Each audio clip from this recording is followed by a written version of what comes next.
Muchas gracias. También un micrófono para Martín, que me va a ayudar.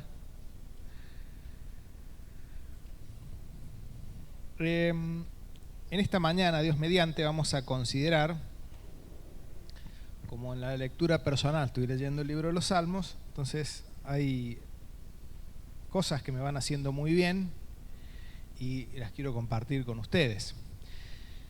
Hoy vamos a meditar en el Salmo 78. Salmo 78. Salmo 78 es el segundo salmo más largo. El salmo más largo es 119, ¿no? Es un salmo que escribe Asaf, que era un levita encargado de la adoración en Israel. Es un salmo de instrucción, de enseñanza, y que tiene un propósito claro y definido. Por eso el título del mensaje de hoy es Recordar para no olvidar. Recordar para no olvidar. El propósito de este salmo está en el versículo 7, que le voy a pedir a Martín que lo pueda leer.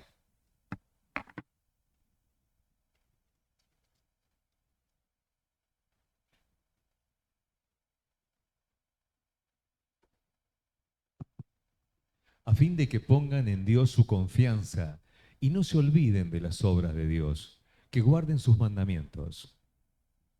Muy bien, con ese propósito Asaf escribe este hermoso salmo. Este salmo muestra un patrón repetido de la nación de Israel, cuenta la historia de la nación de Israel, varios sucesos y acontecimientos de la nación de Israel, y se repite un patrón en la nación de Israel a lo largo de la historia, que Dios los bendice, el pueblo se olvida de Dios, el pueblo, como consecuencia de que se olvida de Dios, se revela a Dios, Dios disciplina a la nación de Israel y Dios vuelve a mostrar misericordia y los vuelve a bendecir, ¿no? Ese patrón lo vemos también en otro libro del Antiguo Testamento. Jueces, muy bien, en el libro de los Jueces vimos un resumen del Antiguo Testamento el año pasado en la escuela bíblica. Entonces, ese mismo patrón se observa en el libro de los Jueces.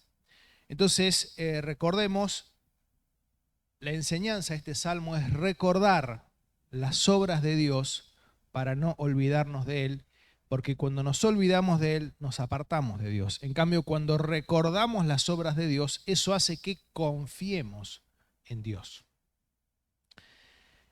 Lo primero que trata, del 1 al 8, es algo muy importante que tenemos que hacer los padres. Y es la responsabilidad de transmitir a la próxima generación las verdades que hemos aprendido de Dios.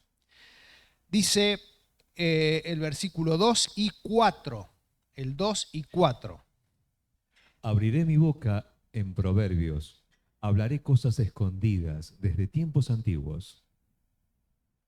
No las encubriremos a sus hijos, contando a la generación venidera las alabanzas de Jehová y su potencia y las maravillas que hizo.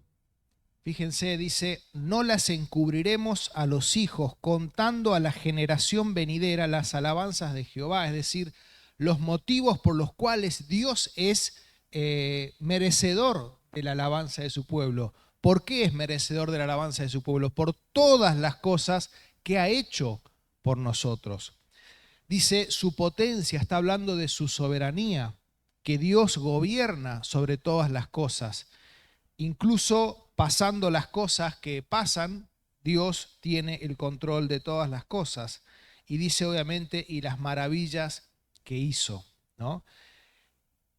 Y qué importante y qué gran responsabilidad, porque hay veces que nuestros hijos terminan apartándose de Dios, y si bien hay una edad en la que ellos deciden, tal vez mucho tiene que ver con nuestra instrucción en el hogar, con el tiempo que dedicamos a la instrucción de nuestros hijos, el tiempo que dedicamos a hablarles de la palabra de Dios, a recordarles las grandes obras de Dios. Ahí muchas veces como padres fallamos. muchas veces como padres fallamos. Y después hay hijos que son ejemplares y he escuchado que le dicen a algunos, vos has tenido suerte. Has tenido suerte porque tus hijos te han salido así, así, así. No se trata de suerte. No se trata de suerte. Se trata de hacer lo que la palabra de Dios dice.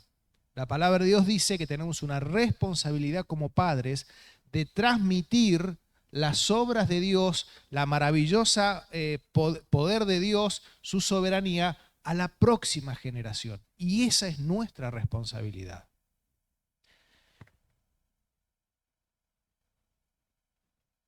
Fíjense lo que dice Deuteronomio 6, 6 y 7. Deuteronomio 6, 6 y 7. Y después lo digo para que lo vayan buscando, 2 Timoteo 1, 5 y Efesios 6, 4. Y estas palabras que yo te mando hoy estarán sobre tu corazón. Y las repetirás a tus hijos, y hablarás de ellas estando en tu casa, andando por el camino, y al acostarte, y cuando te levantes. Tenés que vivir la vida en familia hablándole y enseñándole de Dios. Ocurre algo en la familia y ese es un motivo para enseñarle un patrón de conducta de Dios. Tal vez hay necesidad. Bueno, ¿cómo vamos a confiar en Dios en la necesidad? Tal vez ha tenido una prueba el chico, bueno, o lo están dejando de lado. Bueno, mirá, a Jesucristo también lo dejaron de lado. Y animarlo de esa forma. En todas circunstancias de la vida, fíjense que dice, la palabra que yo te he dejado, la repetirás a tus hijos. Y repetir es una y otra y otra y otra vez, ¿no? Y en todo contexto, cuando te levantás, cuando estás almorzando, cuando estás en la tarde, importante transmitirle esos valores a nuestros hijos. 2 Timoteo 1:5. Trayendo a la memoria la fe no fingida que hay en ti, la cual habitó primero en tu abuela Loida y en tu madre Eunice, y estoy seguro que en ti también. Este es un caso de éxito, de transmisión de la fe. La abuela le implantó la fe a su hija, enseñándole la palabra de Dios, enseñándole las obras de Dios, enseñándole que el Dios poderoso que abrió el Mar Rojo, que liberó a Israel de Egipto, que creó el mundo, es el mismo Dios que quiere entrar en tu vida y que quiere que le sirvas. La abuela lo hizo con la hija y la hija lo hizo con Timoteo. Y la hija lo hizo con Timoteo. Padres, es importante que entendamos que tenemos una gran responsabilidad hacia la próxima generación. Enseñarle la palabra de Dios, que vivan conforme a la palabra. Para eso, obviamente, nosotros tenemos que ser ejemplo de ello. Bueno, Efesios 6:4. Y vosotros, padres, no provoquéis a ira a vuestros hijos, sino criadlos en disciplina y amonestación del Señor. Muy bien, disciplina e instrucción del Señor, dicen otras versiones, ¿no? Muchos problemas en los hogares comienzan porque los padres no transmiten la fe a sus hijos, ¿no? Por supuesto que después cada uno, la fe es algo individual. La fe de salvación es individual. Yo tengo que creer, no creen mis padres por mí. Pero sí mi responsabilidad es transmitir los valores, transmitir la enseñanza a mis hijos y darle todas las herramientas y orar por ellos para que ellos puedan llegar a conocer al Señor y por supuesto vivir en el camino del Señor. Entonces, primer aspecto que menciona este Salmo 78, la responsabilidad de los padres para que sus hijos no olviden las obras de Dios y conozcan las obras de Dios y así sus hijos puedan ser fieles a Dios. El segundo punto es el peligro de olvidar las obras de Dios, de olvidar las obras de Dios. Salmo 78, 10 y 11.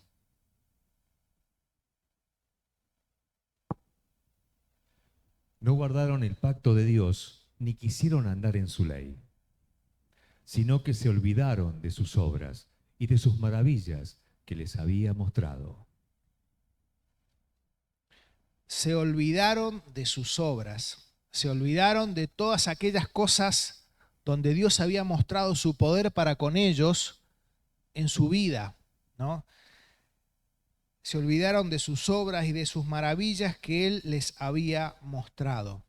Y más adelante menciona, no lo vamos a leer, versículo 13, cuando Dios abre el Mar Rojo. Ellos están, la nación de Egipto, la nación de Israel era esclava en Egipto, y Dios los libera por medio de esas 10 plagas famosas que todos conocemos. Y después Dios los hace ir hacia la tierra prometida y se encuentran frente al Mar Rojo. ¿Y quién estaba atrás? Faraón y su ejército, los querían matar a todos. Y Dios abre el Mar Rojo con un milagro. Ellos pasan caminando en seco. Cuando el último israelita terminó de pasar, Dios volvió las aguas y murió todo el ejército de Faraón ahogado. Versículo 13, ellos se habían olvidado de ese tremendo milagro donde Dios los había librado de la esclavitud. Se olvidaron, versículo 14, de la columna de fuego, de la columna de nube y fuego que los guiaba por el desierto. Imagínense en el desierto el calor abrasador. Dios había hecho una nube tan grande que cubría todo el campamento. Y en la noche, ¿qué pasa en la noche en el desierto? Frío, extremo frío. ¿Qué había? Fuego. Fuego para guiarlos y protegerlos y que no tuvieran el frío de la noche del desierto. Pero ellos se olvidaron de esas cosas. Se olvidaron que en el medio del desierto Dios hace que Moisés golpee una roca y de la roca sale agua, ¿no? Eso dice el versículo 15 y 16. Se olvidaron de las obras de Dios. Y seguramente, querido hermano o hermana, Dios ha hecho grandes cosas en tu vida. Yo tengo 28 años ya de creyente. A los 20 años me convertí. Voy para los 29. Y Dios a lo largo de mi vida ha hecho grandísimas cosas, donde he podido ver el poder de Dios. Y lo que no tengo que hacer es olvidar todo lo que Dios hizo por mí. Y seguramente vos tenés un montón de cosas que Dios ha hecho en tu vida. Y no tenés que olvidar ninguna de ellas. Vos tendrás también un mar rojo, tendrás también agua en la roca en tu vida y tendrás también esa columna de nube y de fuego que Dios hizo en tu vida. Y lamentablemente somos muy propensos a olvidar. Por eso es que Jesucristo dijo que debemos hacer memoria de Él. ¿Cuándo hacemos memoria de Él? En la reunión anterior a esta, en este momento también estamos acordándonos de Dios, pero Jesucristo instauró la cena del Señor donde partimos el pan y compartimos el vino, recordando a Jesucristo su muerte y su resurrección hasta que Él venga. Pablo le dice a Timoteo, acuérdate de Jesucristo, acuérdate de Jesucristo. Y ellos se habían olvidado por falta de gratitud, por errar los padres en transmitir a la próxima generación las obras y las maravillas de Dios. Y generación a generación se fue debilitando la fe y se apartaron hacia la idolatría.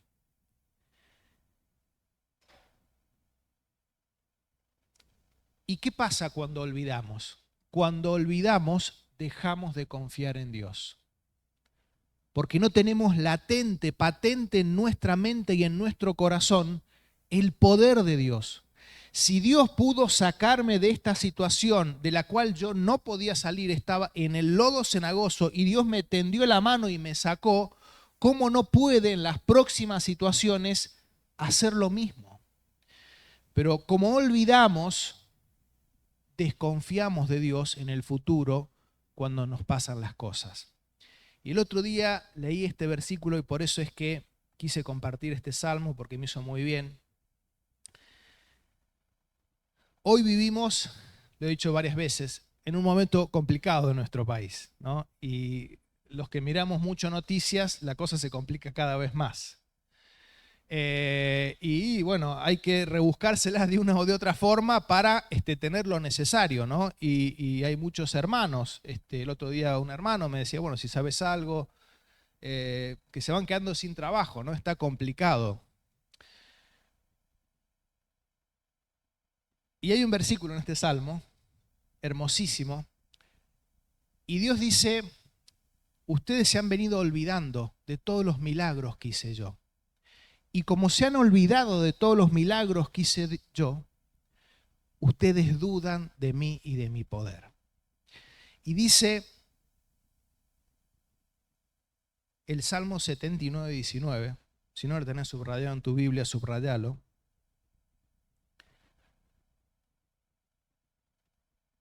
Y hablaron contra Dios, diciendo, ¿podrá poner mesa en el desierto?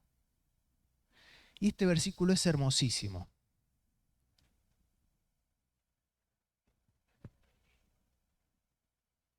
El 78, 19. 78, 19. Y hablaron contra Dios diciendo, ¿podrá poner mesa en el desierto? Imagínate la situación. Ellos estaban en el medio del desierto, en el medio de la nada. Mirás para un lado arena, mirás para el otro lado arena, no ves una planta, no ves agua, no ves nada. ¿Dios de dónde los había sacado? De Egipto. Plagas terribles que azotaban a, a Egipto y a ellos no. Abre el mar rojo, esa columna de fuego y nube con la que atravesaba el desierto, sale agua de la roca y ellos un día quieren comer carne. Y ellos dudan de Dios. ¿Tiene Dios el poder para poner una mesa en el medio del desierto? Y yo pensaba, y me hacía bien y lo quería compartir, estamos viviendo en un desierto. Está complicado. Y mirás para un lado y mirás para el otro y decís, hay que rascar, ¿cómo hacemos? La cosa cada vez más complicada.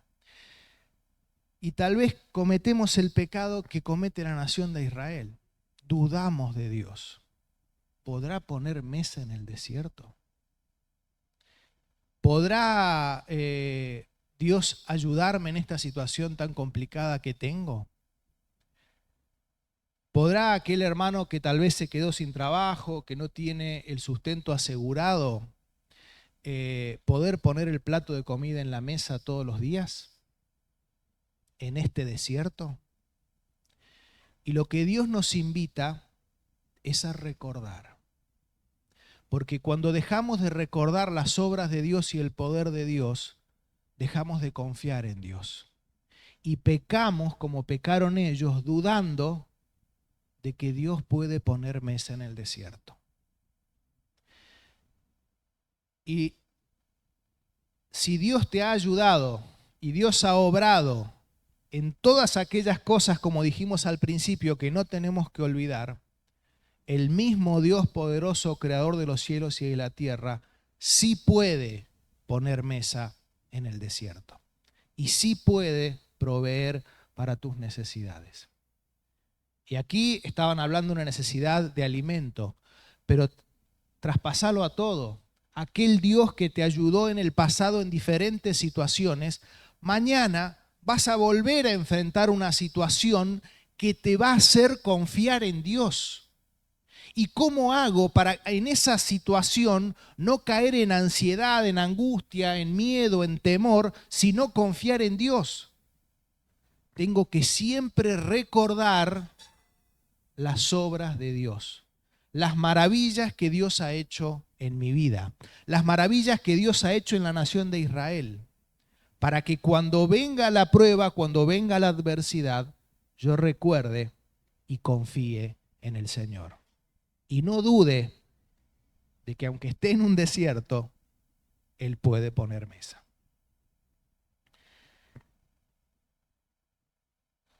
Dice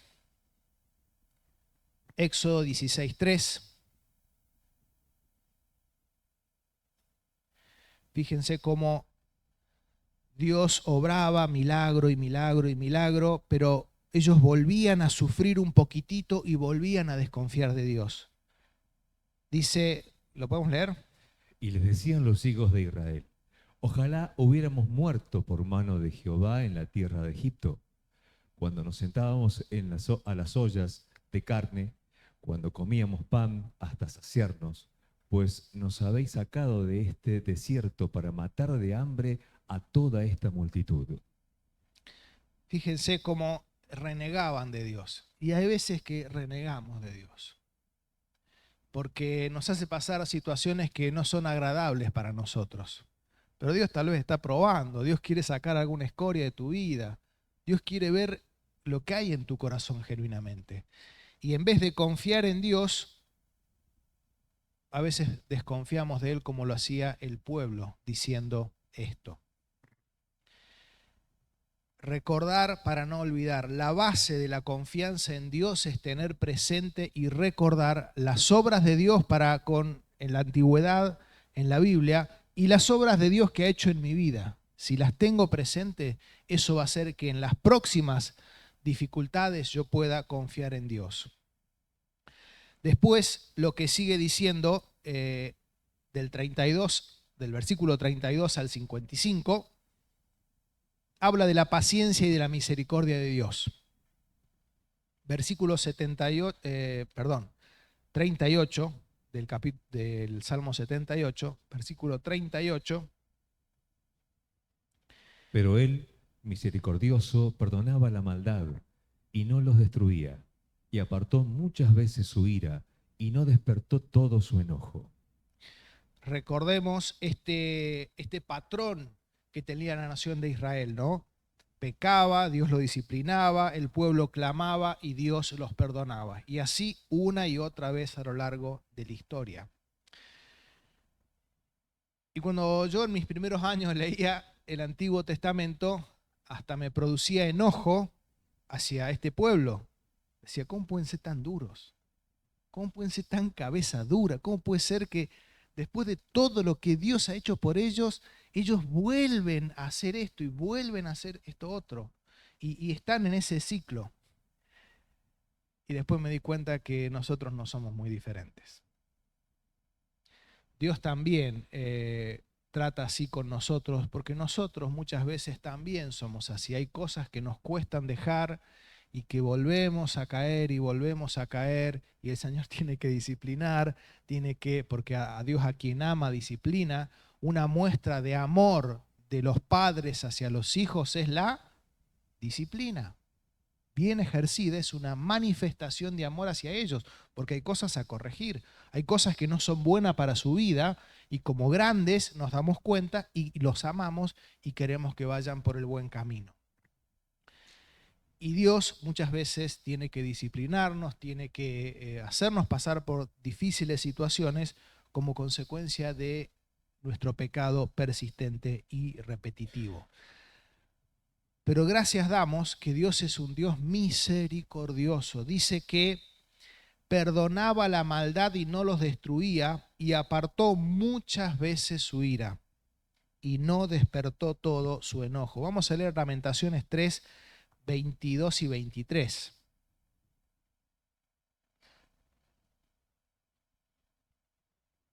Por la misericordia de Jehová no hemos sido consumidos, porque nunca decayeron sus misericordias. Nuevas son cada mañana, grande es tu fidelidad. Muy bien, fíjense qué hermoso saber que la misericordia de Dios es nueva cada mañana, nueva cada mañana. Por supuesto que nadie se puede burlar de Dios, ¿no? Como Dios es misericordioso, yo voy a hacer las mías, total, después le pido perdón y Él perdona. Nadie se burla de Dios. Lo dice Gálatas 6:7, no os engañéis, Dios no puede ser burlado. Todo lo que el hombre sembrare, eso también segará.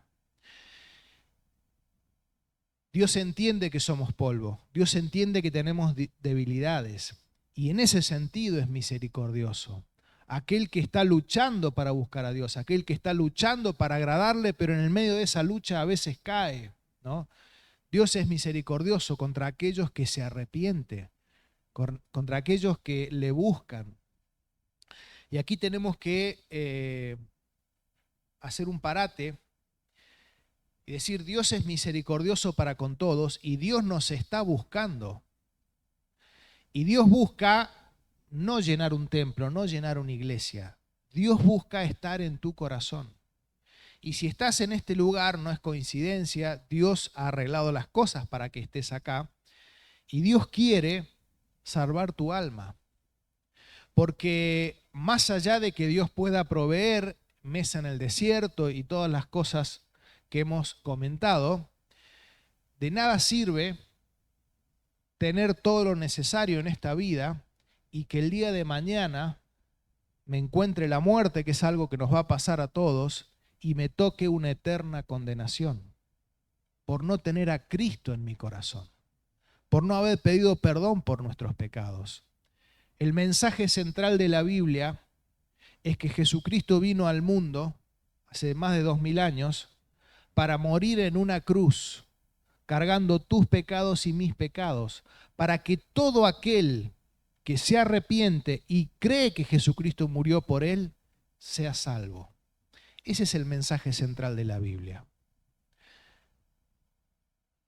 Está muy bien si venís a este lugar y te sentís cómodo, te sentís bien. Nos encanta. Pero nuestro objetivo no es hacer sentir bien a las personas y que pasen un momento agradable. Nuestro objetivo es que las personas conozcan a Jesucristo como su Salvador.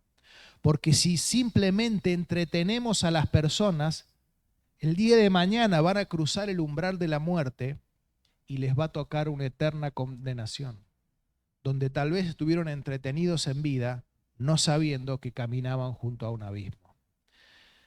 La salvación no es por venir a una iglesia, no es por asentir cuando escuchamos la palabra de Dios. La salvación es por arrepentirnos de nuestros pecados y creer que Jesucristo murió en esa cruz ocupando nuestro lugar. Con una oración lo podés hacer clamando a Dios por perdón, clamando a Dios por salvación. Y Dios va a aceptar esa oración. Decimos que Dios es misericordioso, volviendo aquí al Salmo 78. Y la misericordia de Dios revela su carácter. Después del 56 al 64 en este Salmo, vamos a leer el versículo 56. Pero ellos tentaron y enojaron al Dios Altísimo y no guardaron sus testimonios. Tentaron y enojaron al Dios Altísimo, por lo cual Dios en los versículos 61, 62, 63 y 64 habla de los juicios, la disciplina de Dios para con la nación de Israel. Ellos van a una batalla y ellos llevan el arca del pacto, que era como el símbolo de la presencia de Dios, era un arca toda de oro, con unos querubines con las alas juntándose, ahí estaban los 10 mandamientos y otras cosas más. Y eso era el símbolo de la presencia de Dios. El arca es capturada, se la llevan los filisteos, eso era terrible para ellos. Bueno, sufren un montón a manos de los enemigos. Pero ¿por qué pasaba todo esto? Porque Dios los estaba disciplinando como consecuencia de que ellos lo habían dejado, como consecuencia de que ellos se habían apartado de Dios. Leemos Hebreos 12:6. Porque el Señor al que ama, disciplina y azota a todo el que recibe por hijo. Muy bien, el Señor ama al que disciplina. Y la parte final, del 65 al 72, fíjense cuántos versículos tiene este salmo, termina hablando de la gracia final, el favor para con la nación de Israel. Dice, vamos a leer del 70 al 72. Eligió a David su siervo y lo tomó de las majadas de las ovejas. Detrás las paridas y lo trajo para que apacentase a Jacob su pueblo y a Israel su heredad. y los apacentó conforme a la integridad de su corazón. Los pastoreó con la pericia de sus manos. Muy bien. Dios en su misericordia y en su gracia les da un pastor. ¿Quién es ese pastor? El rey David. El rey David. Alguien que pastoreó a la nación. Alguien que guió a la nación a buscar más a Dios. Y esto, David, es alguien que antecede y que es un tipo del gran pastor. El gran pastor es Jesucristo. Vamos a leer en Juan 10, el versículo 11. Yo soy el buen pastor de su vida. Perdón, yo soy el buen pastor su vida da por las ovejas. Yo soy el buen pastor su vida da por las ovejas. Jesucristo es el buen pastor por sobre todas las cosas, porque el buen pastor está dispuesto a dar su vida por las ovejas. En la antigüedad, ¿qué pasaba? Había animales que querían devorar a las ovejas. Había osos, había leones. Entonces, habían dos tipos de pastores. El asalariado, al cual se le pagaba un salario, por eso es asalariado, para cuidar las ovejas. Pero cuando venía el león, ¿qué pasaba? Hasta luego. Por lo que me pagan, no voy a arriesgar mi vida peleando contra un león. Y salía corriendo. Ahora, el pastor del cual son las ovejas, el que ama las ovejas, está dispuesto a dar su vida por las ovejas. Y eso es lo que hizo Jesucristo. Jesucristo dio su vida en la cruz del Calvario para que sus ovejas puedan tener salvación, puedan creer en su obra, ser limpiados de sus pecados y tener así la salvación. Así que en esta mañana el mensaje es recordar para no olvidar. Y el primer punto para no olvidar es la responsabilidad que tenemos como padres de transmitir la palabra de Dios a la próxima generación. Hablar con ellos en todo tiempo, en toda circunstancia que se plantee en el hogar, enseñarles las grandes obras de Dios y así como Dios obró en el pasado, puede obrar en esta situación que nos está tocando vivir, ¿no? El olvidar nos hace que pongamos en duda si Dios puede poner mesa en el desierto, ¿no?